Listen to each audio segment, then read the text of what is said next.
If you're a graphic designer and you're looking to elevate your design game, Creative Market has you covered. Imagine a massive library of high-quality fonts, template, graphics, all of it just waiting to make your work shine. We recently purchased several mockups from the seller CreateC. We were looking for something to help us pitch an idea to a client, and the quality of the mockups was so amazing, so unmatched, and we were so happy with the final product. And there were hundreds of options. It was incredible. From handcrafted typefaces to unique mockups and even design assets, Creative Market has got the tools to help you bring your vision to life faster and smarter. I think we can all say yes to that. Plus, you have the added bonus of shopping and supporting tons of other small businesses and creatives just like you. So if you're ready to take your designs to the next level and really show them off, check out Creative Market and start creating with ease.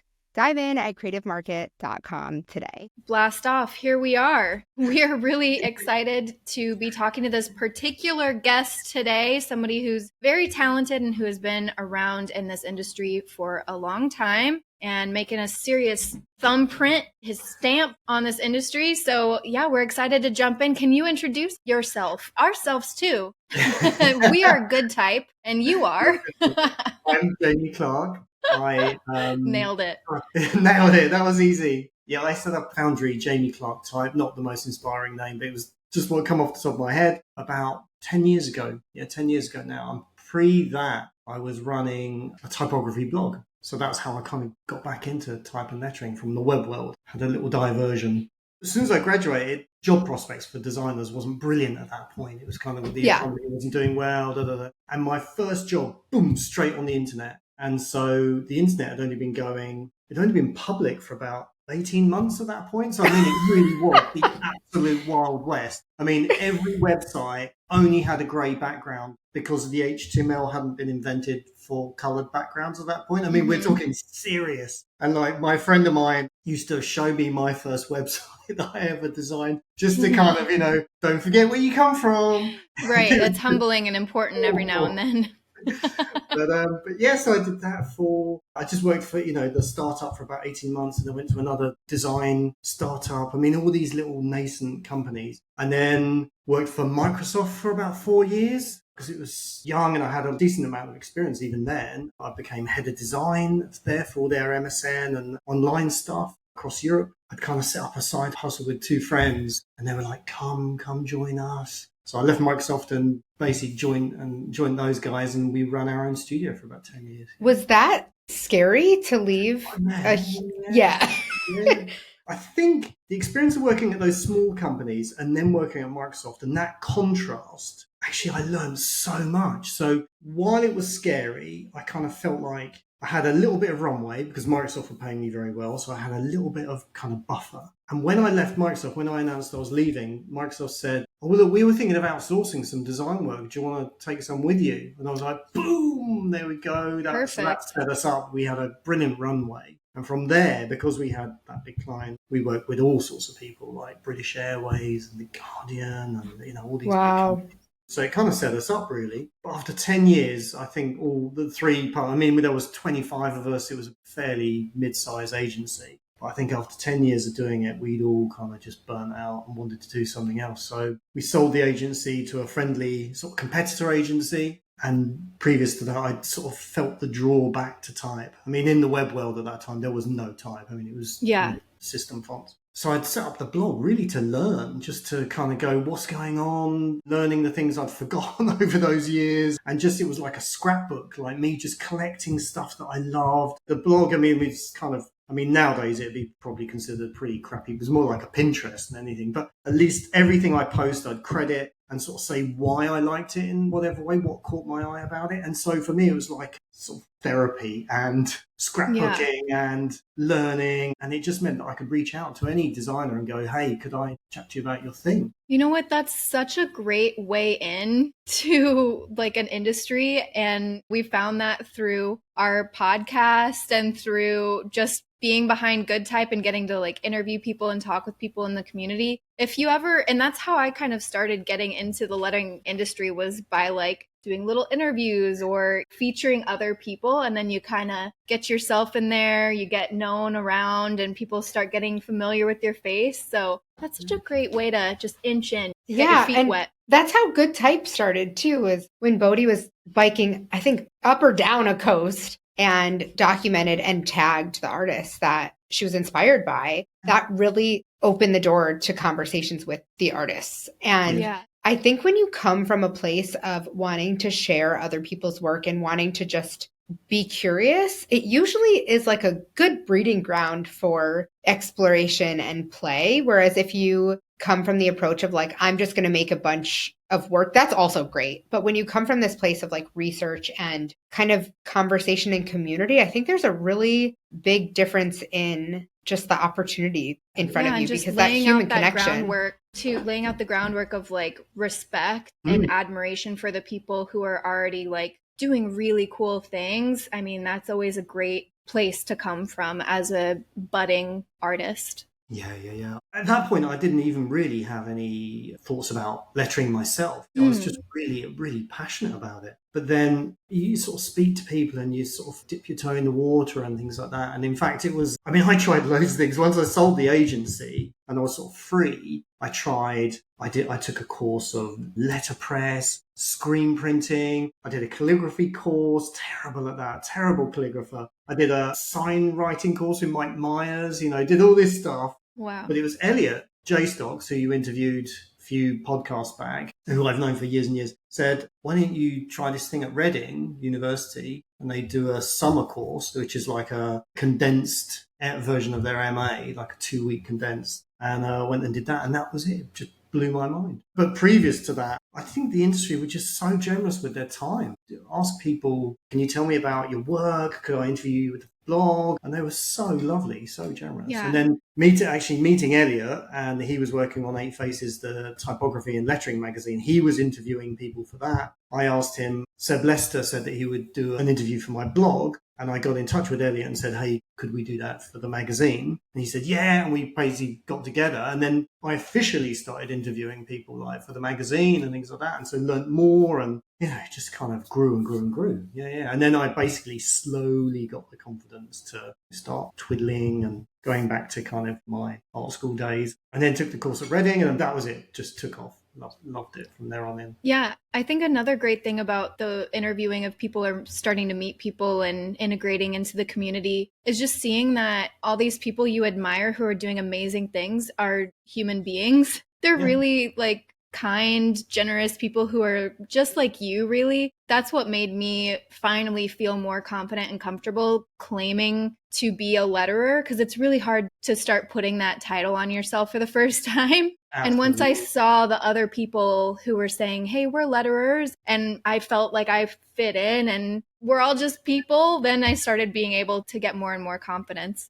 That is it. So it took a long time to me to feel like that. In fact, I've only in the last maybe 18 months started talking about myself as an illustrator. People ask me to do lettering for a book cover or something like that. I mean, I'll illustrate the whole thing. But it took me a long time to dare to call myself an illustrator, because that was something I thought that was never going to happen. Like an illustrator, they're a breed apart. I could never see myself in that zone. Right. Well, that explains. I was looking through your blog and I saw that you'd kind of changed the name or the focus officially to involve more of that illustration. So can you speak a little bit to that change in your blog? Yeah, I mean, the blog had to change anyway, because originally I started the Type Worship blog 2011, and it was on Tumblr, which I don't think is the most brilliant platform. It was the heyday of Tumblr. Yeah, exactly. So it was all great back then, but then I wanted to change it and kind of bring it sort of back into the fold, back into kind of what I was doing really as a foundry and sort of illustration and lettering sort of business. Again, this took me a long time to kind of understand, but I basically figured out that all of my typefaces have stemmed from my lettering projects. I just didn't clock it before. I mean, I've done like 8, I'm about to launch my 9th typeface, And I just didn't kind of realize before. But my first typeface, Brim, which I did in, I think, 2015, 14, 15, 15, actually came out of a piece of lettering I was doing. And I was like, oh, this has got some legs. And I'd done the Reading course, and I kind of like played with it and kind of tightened it all up, and slowly evolved into a typeface, a fully fledged typeface, which I kind of got a load of people that I've been speaking to on the blog and things like that to critique it and sort of give me some help. And then the next font was based on another kind of piece of lettering I'd done, and just all these things. And to the point where I sort of designed Side Note, which was the one I released kind of last year. While that wasn't a piece of illustration it come from, or a piece of lettering that it come from, I actually designed it to notate my lettering and illustrations to clients. So I was like, I need this sort of slightly quirky typeface that's a bit handwritten, not Comic Sans, something a bit more serious, a bit more thoughtful. And suddenly I was like, well, hang on a minute. So this sort of came from my lettering and illustration business. And then this one came from my lettering. That one came from my lettering, then illustration. And so that was it. So suddenly I was like, I get it now. So hence the blog is now, once I've launched this typeface that I'm just finishing now, I'm going to spend a bit more time looking at that, looking at how illustration and type kind of fit together. But yeah, I mean, traditionally, I think a lot of type designers see graphic designers as their clients. But I sort of think, well, that's great. But if everyone's chasing that graphic designer market, you know, I think mine are more affiliate to that sort of illustration just because of where they come from, their genesis. So I was like, well, maybe I should just make that my thing. Maybe I should look at that's super smart. And we work with a lot of students who are especially doing like art licensing design, or they're like trying to do pieces that incorporate type and illustration. And like the main issue that we're always calling out is it feels like two separate pieces. Like they design the type first or the illustration first, and then they just were like, I guess we'll throw this in here. And you can tell that it wasn't designed in a holistic manner. So I think this is something that's really needed, and that's an interesting perspective to come from for sure. I think our community also, because we have the iPad, and a lot of people I'm of the generation where I evolved as the computer was evolving. So like I remember not having a computer. I remember dial-up. And now I remember getting my first iPad, and I'm still like always learning with it. Whereas like there wasn't just one in my hand when I was a little kid. And I think part of that is that it's literally at our fingertips. So we are physically picking up a pen and drawing. And so the lines of like, am I an illustrator or a lettering artist become sort of blurred. And then people, I think, try and attach themselves to like fit in this box. I saw on your website too, is like sometimes you're an illustrator, sometimes you're a lettering artist, sometimes you're a type designer. And it's like sometimes you're all of them at the same time. And I think it can be confusing for people who are maybe not traditionally trained to figure out, where do I fit in this space? Because they don't know, am I an illustrator? Am I lettering? Like, and it's okay to be all of them, but it can be hard to figure out which one is sort of like the dominant force. But you, because I think of your experience, you can clearly see the things that influence one versus the other, and then how you bring them across all of your bodies of work, which is really wonderful. We've spent so much time trying to find the right word that people feel describes them the most, like our audiences in its full entirety. And where graphic designers seems to like ring the truest to most people, and more people are just using that as an umbrella term for illustrator, letterer, web, UX, any of that stuff, because so many of us do so much. But it's like the number one thing that people struggle with. And whether, am I going to be an artist? Just call myself an artist. Am I a graphic artist? It's so funny how much it plagues us. But in the end, it's like maybe small potatoes. That's it. Well, also the client or someone who's not in our industry would not know the difference. Like you say graphic design and they're like, oh, great, you can do this watercolor painting for me. So oh my God. Yeah. Can you do my tattoo? Yeah. Oh, yeah, I know. I've had a few of those. But I kind of, I kind of do a little teaching course with the university here in Bristol. Just once a year, I kind of go in and I basically talk to the students about this is where I sort of see the industry breaking down in terms of, like, let's say lettercraft or the lettering landscape, whatever you want to call it. And I sort of break it down into calligraphy, which I sort of see as like just one stroke. If you're writing, if you're doing it in one stroke, whether you're doing it with a pen or you're doing it with an aeroplane in the sky, that's basically calligraphy. And lettering is where you're drawing the letters. And then type is where you're taking those drawn letters and then putting them into this type system. And as soon as you kind of sort of put that out there as like, this is a very simplistic way to look at the sort of lettering industry, people are like, oh. And I've, when I do presentations to clients, you know, if they ask me to come and present, you know, what I do, I'll do the same thing. And people are like, oh, okay. Because nobody gets it. I'll tell you what, nobody out there outside of our sort of lettering community gets it. Like, you say type, you say lettering, people just hear words. No, you like you just see song. people glaze over words. fully and just stare at you with like slack jaw. Yeah. Yeah.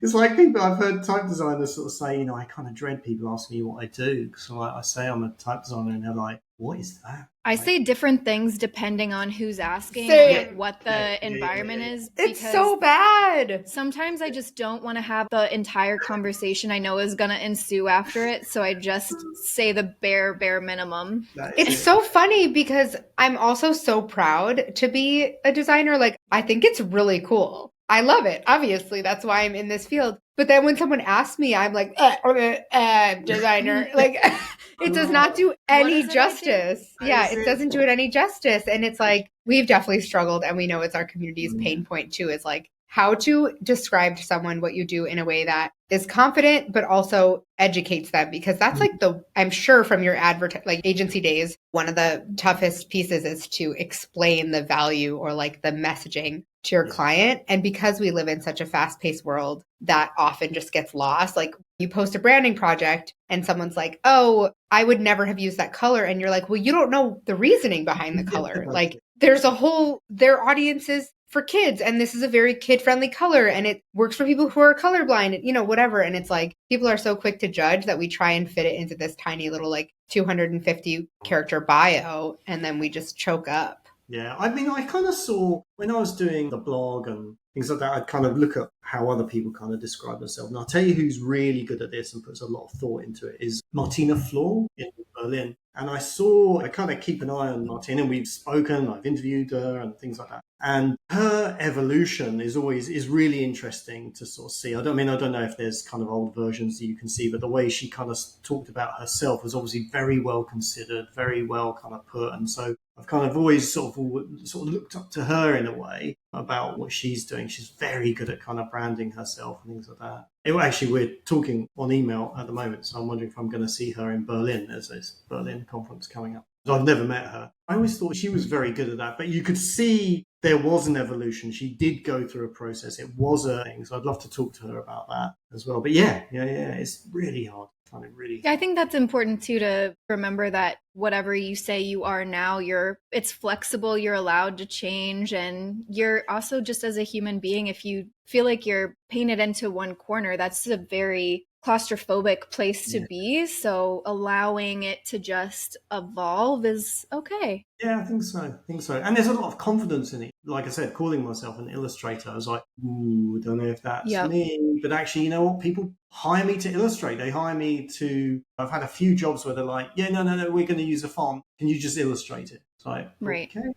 So that is illustration. Yeah, anytime you add a new thing to your resume or to your tagline or your bio, it's always a bit of adjustment. Like Alana and I adding business and education around author. Author. There's also, it never is going to feel comfortable in the beginning. It's just something you got to kind of wear around, and you get used to it. And you're like, hey, this looks pretty good. The other day I did a presentation and I was like, I'm also a best-selling author. And then I was like, not a New York Times bestseller, but on Amazon, and I'm still going to count it. And I just like, it's really hard to get up and confidently say that, but I was like, it is really cool. I'm going to pat myself on the back. And just kind of adding that humor to it of like, you don't have to be the best in the world to still do something really cool. But yeah, I thought that was silly. Keeping it real, being humble. Yeah. I have how's the book going? You guys are in the middle of the book, aren't you? Oh, the book? Yeah. The book. The book. It's going. Yeah. It's going well. We're doing this writing strategy where we're just literally writing it in order, piece by piece, and we're kind of like trading off who's writing what, the majority, and then the other person will come in and edit. And yeah, it's going well. It feels maybe too smooth at this point where I'm like, Yeah. are we doing this wrong? Don't jinx it. It's hard because we were so fortunate. We had almost a whole year, or maybe a little more than a year. And so we set like monthly meetings and monthly deadlines. But sometimes this is because I have ADHD. I like forget what we've done. So it's really nice to be working on just a section at a time, because like my brain cannot take in these like sprints, because if we were working on it for like a month, I think I would remember everything would be top of mind. But I keep having to go back and like remember where we are and what we've already done. But I'm also I feel so lucky that we have enough time to like not burn ourselves out on it. Like it's exciting to sit down and write instead of being like, oh, I have to meet this deadline. We've talked about Elliot a lot, but I feel like it was him maybe that said, nobody prepared me for how many times you're going to have to reread the stuff you wrote. And that's so accurate. That's it. Yeah, he just launched his. I was at the launch. Yeah, my God. I love that. It's sitting on my shelf over there. And I love that. Good. Yeah. He always said it. I mean, it was a mammoth task. Yeah. I mean, Yeah, no, go on. Oh, you've just had publications, so you know a little bit about publishing something and what that's like. Even a blog, you got to reread it a bunch of times, and still there's spelling errors. And I'm terrible at that anyway. I mean, I kind of reread emails that I send people. I'm like, dude, every day. Time. Well, I get a little obsessive about it, so I spend way too long rereading. And so I just hear my voice in my head and I just get so sick of it. Shut up, lady. Wait, do you do that with emails, Katie? Yeah. That's why I say, let me do this email, and it takes me like 20 minutes, and I'm like, okay, I'm done. I'm just rereading it a million times. But I don't make that many errors though, because I do that. You don't. But it also is very, very annoying. It's funny because with two of us, there's like the yin and the yang. And so it's interesting to hear. Katie might be better at something than me, but it stresses her out. Or I might be stressed out by something, and thankfully Katie's better at it. So it's just been an interesting dynamic. When you had your agency, did you have a really great working relationship, or were you really separate roles? Like, were all of you creatives, or what was that like? Oh, well, I mean, it was a blend. So to begin with, all designers, all designing, and we all had our kind of specialities, but it was mostly kind of web and kind of web digital marketing and things like that we were doing. But then slowly we knew we needed a developer. So we got our first developer, then we got more developers, so then it was kind of split developer, designer. Then we got to the point where we had to have some project managers. We started getting bottlenecks, and the three founders are all kind of like up to our necks in kind of client work. So we did have to put those roles in place, but yeah, it was pretty seamless. I mean, we had a lot of fun. I mean, we tried to set the agency up in a way that we'd worked with companies before, and we wanted to do something that was for us and was run in a way that reflected our values. And so we really worked with people that we thought we were going to enjoy working with. When we interviewed people, it was very much about kind of fit rather than necessarily their skill level. We knew that we could help them with their skill level. So there was that kind of thing. And luckily, we were making money, so we could take the team away skiing, and we take the team to Barcelona, and we did those sorts of things. So things that hadn't really happened to us. Because we have a story actually back in the day, back in the early 2000s. No, it would have been late 90s. We were designing this website for a wine investments company. We were just this wasn't our agency. This was in the previous agency I was working with my co-founder. And we put our heart and souls into this kind of wine investment site for the client, going above and beyond the hours and stuff. And we designed it for them, and they were over the moon with it. It launched. We were learning about wine. For example, I learned that Chateau Yquem is the only white wine that will keep as an investment and things like that. So we're learning all these things about wine as we were doing this website and stuff like that. And anyway, as a thank you, they sent us a case of beer. And I was like, whoa. The irony. The irony. I mean, it was great to get a thank you, don't get me wrong. That was it. But it was like a really strange thing. Like very odd. So it stayed with us a bit. And so at Christmas every year, we'd get a little bottle of Chateau Yquem, kind of give the team a bit at Christmas. It was very funny. So anyway, those little things sort of stay with you and sort of. Oh my gosh, I love that. I have two follow-up questions on that. The first, not a question, but just the client experience is one of my favorite things to think about. And you said you were going like above and beyond for this client, which I think is the way to do it, like over deliver. But I rarely hear of clients sending gifts to the people who did they're like, I paid you. I don't need to send you anything else. But I always hear these stories of the design team or like this, whatever service it was, sending a thank you note for picking. I just love that. And it's so funny that they didn't just send you a bottle of one of their, you could have been rich off of that. I really appreciate it. Like you said, well, how often do you get a gift from a Right, client? never. Wow. But it was so off kilter. It was like, really weird. So maybe they just like thought that was the vibe. Like you guys are more beer. I don't know. But yeah. The follow-up question though is, are there ways, it sounds like you had a really good agency life and it was just time to move on. Are there ways now that you are independent, or I guess what ways do you continue to work with people and collaborate with people, whether it's for fun or at work, so that you can keep that kind of, there's something very just so fulfilling about collaborating with people and working with other people. And I think as freelancers or self-employed or whatever, entrepreneurs, we really, really want the independence, but then we inevitably find ourselves being like, wait, I forgot I actually do like people.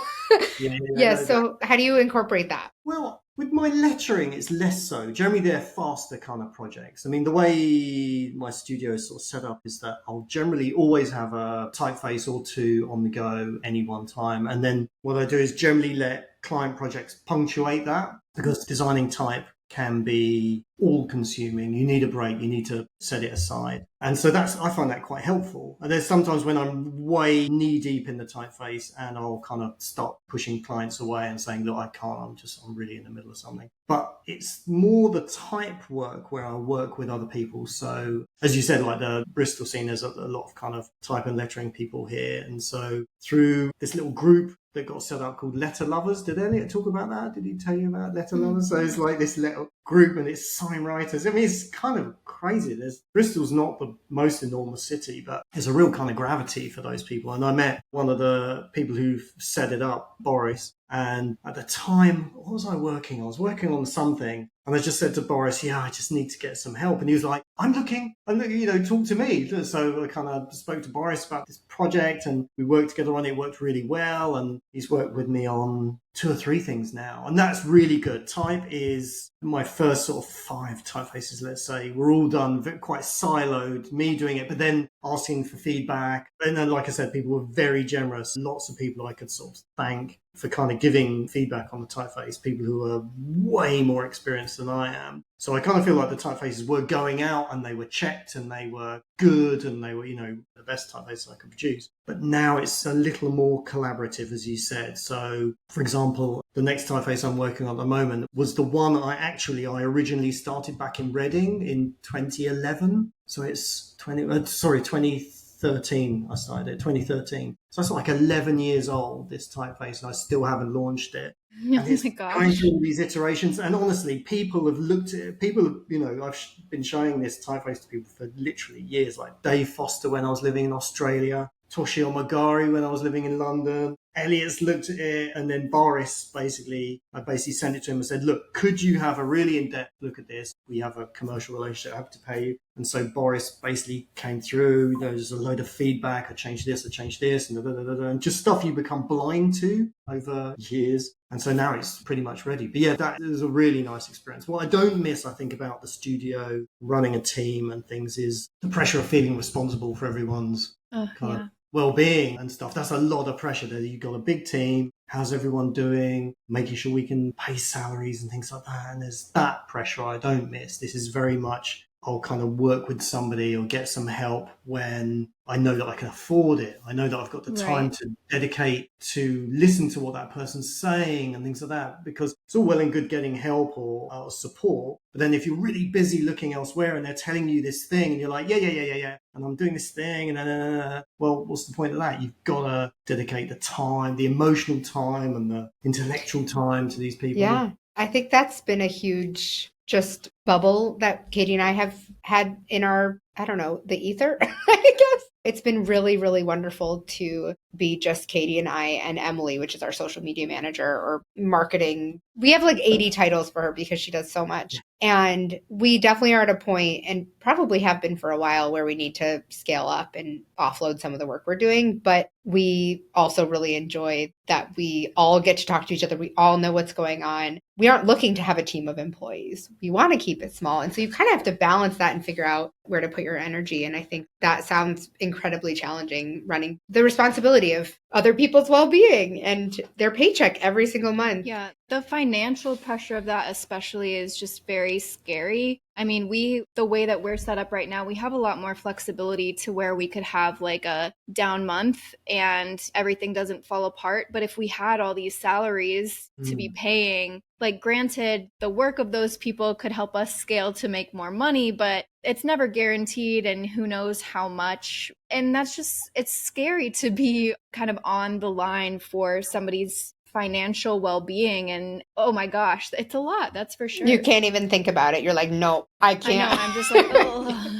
I heard even the just panic. being on the line for our own is enough for me personally. Yeah. Because there was the global financial crisis while I was kind of running the studio. I mean, there was sort of clients just all disappeared at one point, and we were like, ooh, and you know, we did have to make the decision. We did have to kind of let some people go and things like that. And it was the most horrible thing I've had to do in business. It's a terrible, horrible thing. So yeah, so tricky times, but I mean, then good times. Like I said, we were a great team together. So yeah, it's a business, right? It's really can be really tricky, ups and downs. We have found shortcut heaven.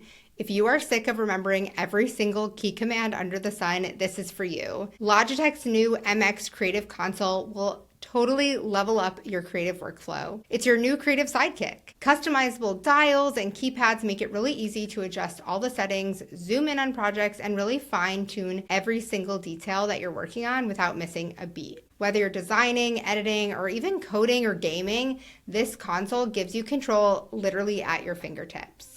There's no more switching between all the windows, losing your flow, trying to figure out what key command you're supposed to be using, because you can actually just customize all your favorite shortcuts right there, one click away. It is productivity with precision, and we have been testing it out for a couple weeks and have really loved how it's helped us to work a lot faster. I've customized my console to have the make pattern feature in Adobe Illustrator, so now I can just do it with one click, and the blend tool, which I feel like was never easy to find or make. It was always a couple clicks, and now I can just do it by pressing a button. So if you're ready to level up your productivity, get your hands on the MX Creative Console today and take your creativity further with Logitech. Plus, your purchase comes with 3 free months of the Adobe Creative Cloud, even if you're already a user. So a 2-for-1, we can't say no. We love this and we can't wait for you to try it. So speaking on the financial side, I know we talk to a lot of type designers and we hear things kind of all over the map about how designing typefaces has been for them. But I'm curious, have you felt like it's lucrative for your business? Is most of your business, your revenue coming from custom lettering, or is it coming from type? And I'm sure all the typefaces are different, but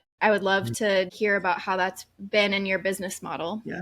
I mean, the thing is, the thing about type is because it's a digital product, you sell it and sell it and sell it. And then somebody will occasionally come along and go, I want to use it for my entire business. And you sell it. And that's kind of great. Whereas the lettering is like a one-off and it's done. I mean, you can add kind of royalties to it and not royalties, like licensing to it and things like that. And that's kind of great. But really, I kind of sort of see it as a one-off. And so for me, the thing about lettering is that it kind of, while it does generate a little bit of revenue, I mean, it's probably 30% of my kind of overall revenue. And I see it now as something, as like a portfolio piece. We used to have this thing in the studio back in the day where we looked at jobs coming in. We were lucky to have, at certain points, more work than we could handle. And so we would look at what that job looked like for the business. And so a job would come in and we'd basically score it. And we'd say, now let me see if I can remember the criteria. It was, will it move us on as a business? I.e., will it give us something to talk about? Will it pay? Will we learn something? what were the other criteria? I think there was 4 or 5. There's quality, move us on. Yeah, I can't remember. Those, some of them might come to me. And so when I look at an illustration job, especially if there's a typeface going on at the time, which generally there always is, I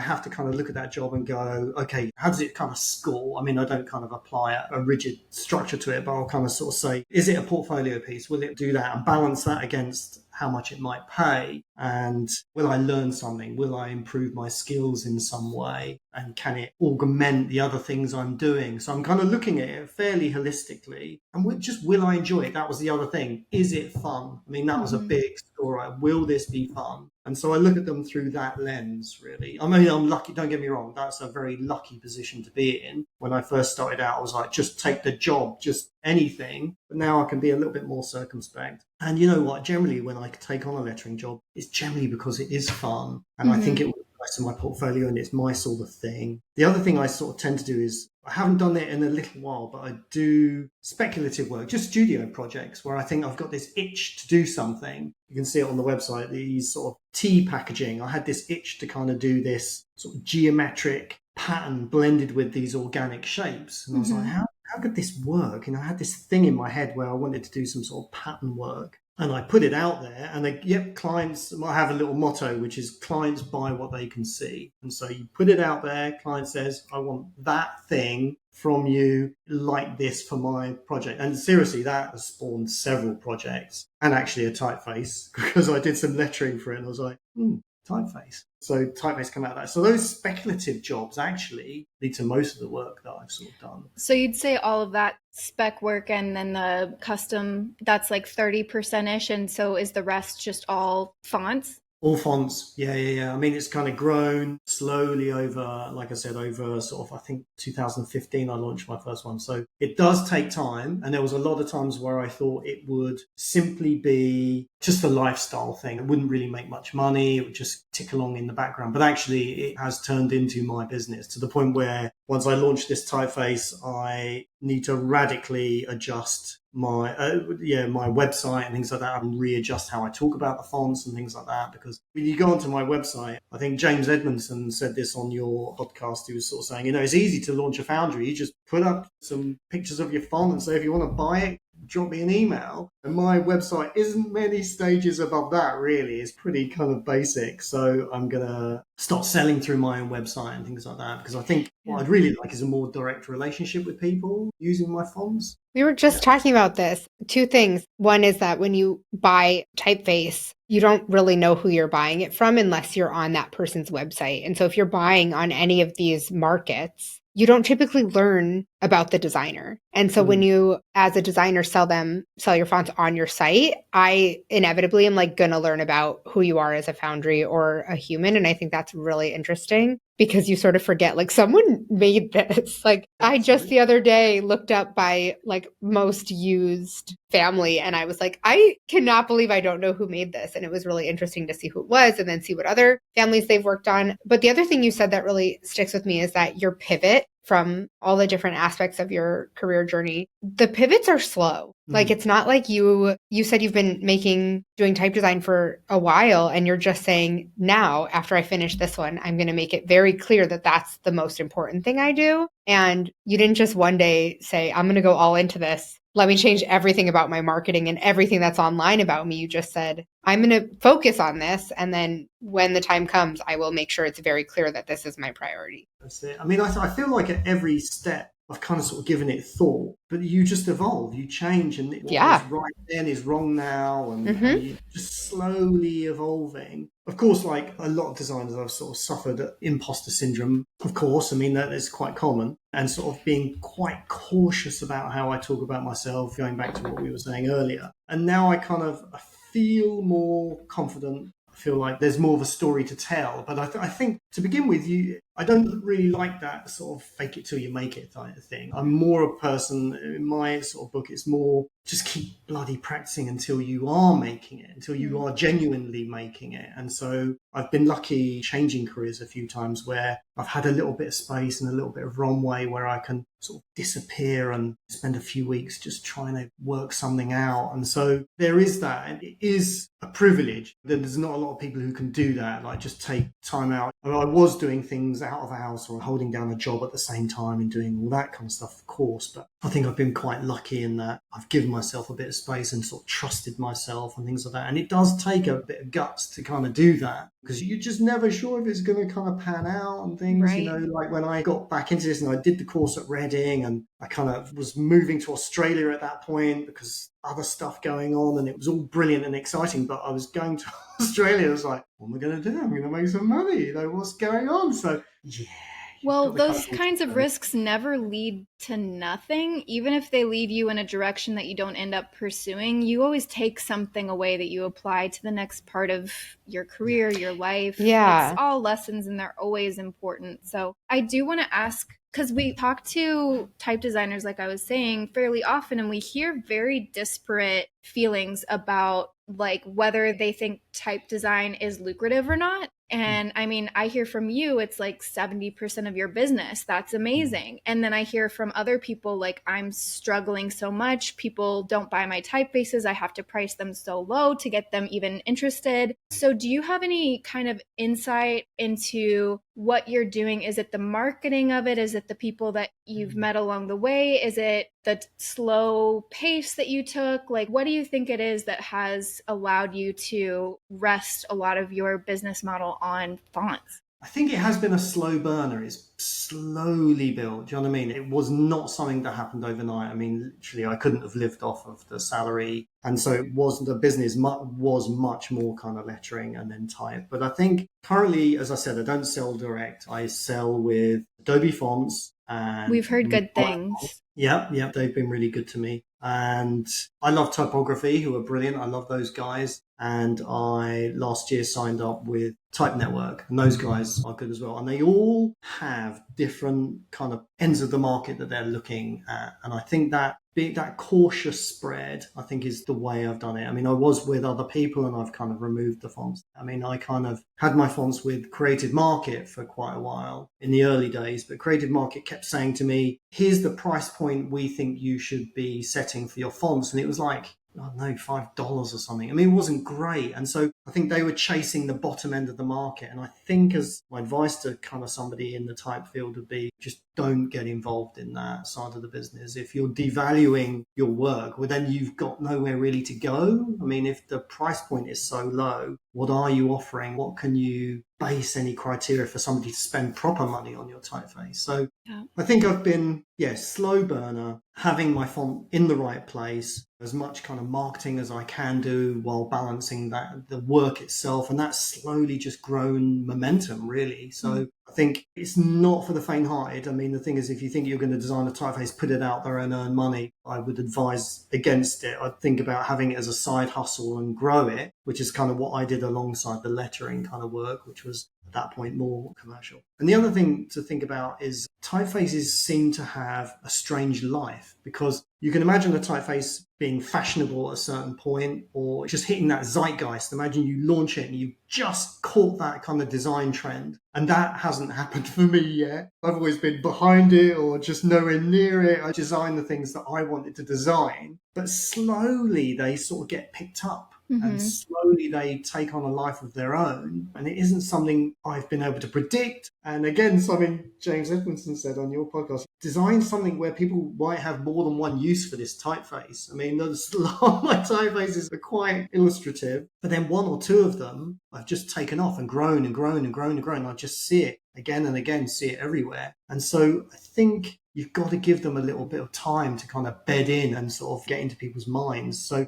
I'm planning, as I said, this next launch in June. So literally just in a few weeks, I need to launch it. But I've got no doubt that it will launch. There'll be a little pop of activity and then it will literally drop off a cliff. And that seems to be the pattern for all my typefaces. But then slowly over time, people will start using it and you'll see it kind of grow. You'll see your numbers start to grow. You'll start seeing people kind of buying licenses. So it really is a slow burner. Yeah, so if you want to be a type designer, you got to have passion and you got to have patience, the 2 Ps. If you haven't got patience, you won't be designing a typeface. Absolutely. So I saw your article that you co-wrote for Smashing Magazine called The AI Dilemma in Graphic Design. And you're talking specifically about the potential of typography and where it might go in this new era of AI. And I think it's interesting because you've been on the forefront of these big changes in technology all throughout your career, and this is really no different.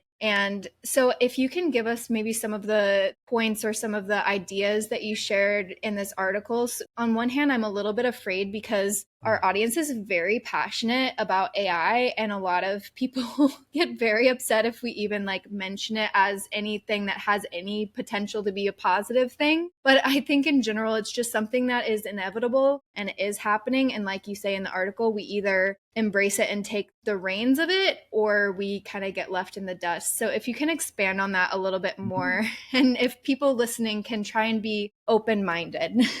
No, it is controversial. And I'll tell you what, where it came from is that I was looking at what these things could do last year. And I was listening to a friend of mine who was talking about how he was using it in his business quite early on. I mean, this is sort of summer last year. And I should also qualify this with, when I was running the agency back in the day, we did incubate a machine learning startup. So we kind of knew a little bit about that. And actually, I stepped away from the agency to kind of manage that business. And so they were gathering huge amounts of data and analyzing it. And basically, what we're calling AI now really is machine learning. It's not really AI. So I have a bit of experience about it. But when I saw kind of what we was doing and how fast it was kind of becoming the norm, I was kind of pretty scared, especially for the business, the type business, not so much maybe the illustrative business. I kind of feel like people will get bored with AI created imagery. I kind of get the feeling people want to know the story. Like you said, Alana, I want to know who designed this typeface. And if we're just seeing AI generated imagery all the time, I think that gets a bit boring after a while. There needs to be something behind it. But it scared me. So my impetus for kind of looking into it and delving in deeper was, should I stop doing what I'm doing? Should I pivot? Should I do something else? Where's this going? And as part of this letter lovers little community here in Bristol, a chap called Philip Paldea came to a little presentation. He's studying AI and machine learning for his PhD, specifically for type. So I was like, right, okay, let's have a chat with this guy. So he gave the lecture, I thought it was brilliant. And I called him up afterwards and said, look, could we have a chat? I'm kind of exploring this thing. Maybe we could explore it together and kind of write something. And then so this article kind of came out of that. But basically, where we got to, I was way more negative than he was. He was like, look, it's coming fast. And I think it could be a good thing. And I was like, how can that be? Tell me, Philip, how this can be positive. But we're talking about how we came to the conclusion that the type that we use today hasn't changed at all since Gutenberg basically invented the press. It's still static. Yes, you can slide it around on your computer, but at the end of the day, it's still static type, regardless of kind of variable access and all that kind of stuff. What about type that could interact with its context? So what about it changed color if it was light? If it was dim conditions, for example, it got brighter and things like that. So small things where the type was more contextual. Then what about the things we've learned from scribes who used to kind of illuminate kind of manuscripts? What they would do as they were telling a story is the writing pace might change, the way the density of the lettering, there might be some flourishes, there might be something to denote something is happening visually with the calligraphy that they were doing. And type at the moment can't really do that. So we have lost this humanized element. And the article was sort of exploring, yes, there are issues with AI coming for the industry, but in doing so, will it help us evolve beyond what we're used to as static type today? Will there be a very different type of type in